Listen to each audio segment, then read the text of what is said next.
আসসালামু আলাইকুম। আমার চাকরি পরীক্ষার প্রস্তুতিতে আমি মোট কত হাজার পরীক্ষা দিয়েছি, এই সংখ্যাটা নিয়ে একটু আলোচনা করি।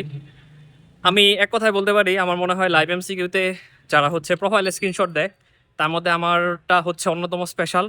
কারণ আমি লাইভ এমসিকিউতে প্রায় ৪,৯০০ সামথিং পরীক্ষা দিয়েছি। আমি হচ্ছে আমার সিনিয়র ভাইদের জিজ্ঞেস করেছিলাম যে, "ভাই আপনি লাইভ এমসিকিউতে এর চাইতে বেশি পরীক্ষা দেওয়া কোনো ক্যান্ডিডেট পেয়েছেন কিনা?" তারা হচ্ছে বলেছে যে, "না, এটাই মনে হয় সর্বোচ্চ।" তো আমার কিন্তু চাকরি পরীক্ষার জার্নি খুব বেশি দিন না। ২০২২-এর শেষের থেকে ২০২৬-এর শুরু। তো এই অল্প সময়ের মধ্যে আমার চাইতে এর চাইতেও অনেক এক্সপেরিয়েন্সড ক্যান্ডিডেট আছেন, যারা আরও বেশি সময় ধরে হচ্ছে পড়াশোনা করছেন। কিন্তু আমার পরীক্ষার সংখ্যা এত বেশি কেন? রিজনটা একটাই, যে আমি যেটাই ফলো করতাম, আমি আসলে প্রসেসে বিশ্বাসী, যে পরীক্ষার প্রসেস, যে পরীক্ষা হচ্ছে বেস্ট প্রিপারেশন। আপনি যত বেশি পরীক্ষা দেবেন, আপনার তত বেশি মনে থাকবে। এই কথাটা আমি বারবারই বলি, যে আপনি মনে করুন আজকে নরমাল পড়াশোনা করছেন, আর কালকে আপনার পরীক্ষা, সেই পরীক্ষার পর আপনি পড়ছেন, কোন ক্ষেত্রে আপনার মনোযোগ বেশি কাজ করবে?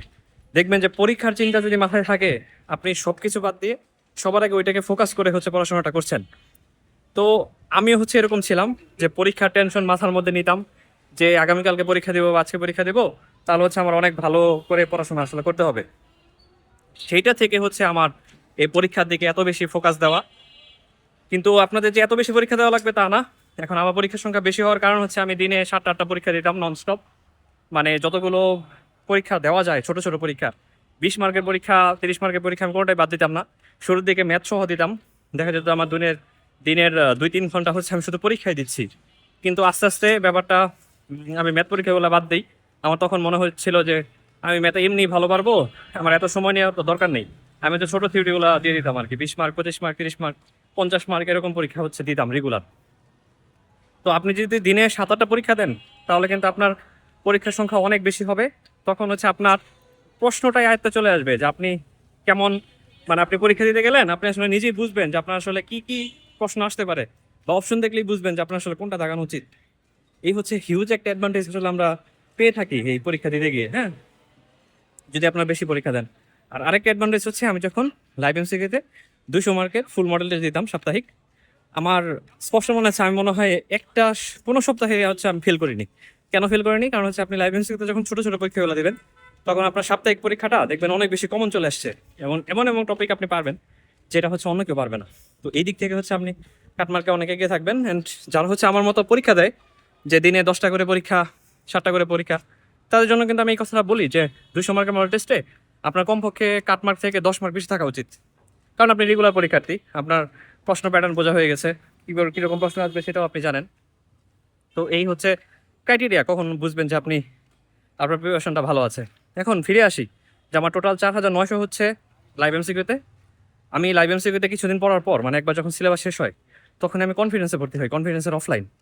তো কনফিডেন্সের অফলাইনে প্রত্যেকটা বিসিএসে কমপক্ষে হচ্ছে 50টা করে পরীক্ষা থাকতো। এইভাবে আপনি ধরেন যে এখানে 400-500 পরীক্ষা আছে কমপক্ষে অ্যাটলিস্ট। অ্যান্ড সাথে হচ্ছে আমি উত্তরণে কোচিং করি, এরপর উত্তরণে হচ্ছে আরও 300 ধরেন, তাহলে হচ্ছে ওখানে 5,000, আর এখানে হচ্ছে 400, 700, 5,700।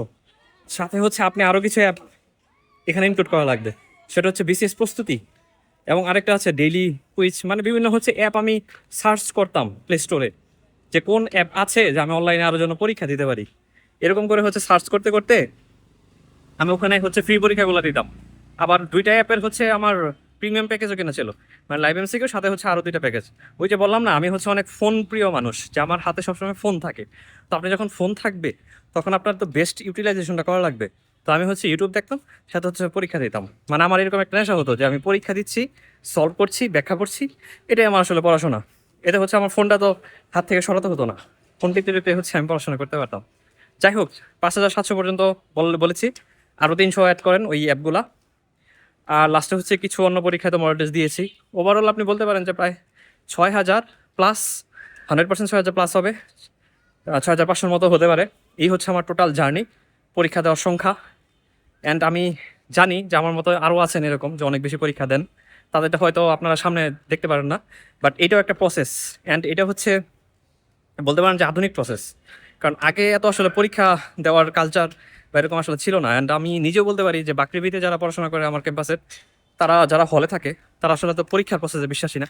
এরা মোরফ হচ্ছে একটা বই মানে ওপেন করে ওই বই থেকে হচ্ছে পড়াশোনা শুরু করে আর কি টোটালি, অন্য কিছুতে এত বেশি ফোকাস করে না। বাট যারা হচ্ছে আপনি বাসায় থাকবে আমার মতো, যে যাদের এত গাইডলাইন থাকে না, যে গ্রুপ স্টাডি হচ্ছে না, গাইডলাইন হচ্ছে না, একা একা পড়বেন, এই প্রশ্নটা আমাকে অনেক করে যে একা একা পড়লে কি চাকরি পাওয়া সম্ভব?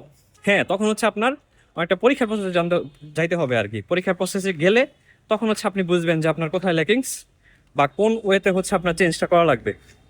এই ছিল কথা, এই ছিল আমার জার্নি, যে টোটাল 6,000 পরীক্ষা দিয়ে তারপরে আমি মোটামুটি একটা পজিশনে আসছি। তবে হ্যাঁ, পরীক্ষারগুলো ছিল আসলে ইনভেস্টমেন্ট। এরপরে তো প্রায় 7 মাসে হচ্ছে প্রায় 4টা চাকরি তো পেয়ে গেলাম, এই হচ্ছে ব্যাপার। তো এই প্রসেসে হচ্ছে আপনার থাকতে হবে ধৈর্য নিয়ে, আপনার যে প্ল্যান, যে ওয়ে, যে হচ্ছে টেকনিক আছেন সেটাতে স্টিক থাকতে হবে। সো সবাইকে অনেক ধন্যবাদ। তো পরবর্তী ভিডিও পর্যন্ত সবাই ভালো থাকবেন। আল্লাহ হাফেজ, আসসালামু আলাইকুম।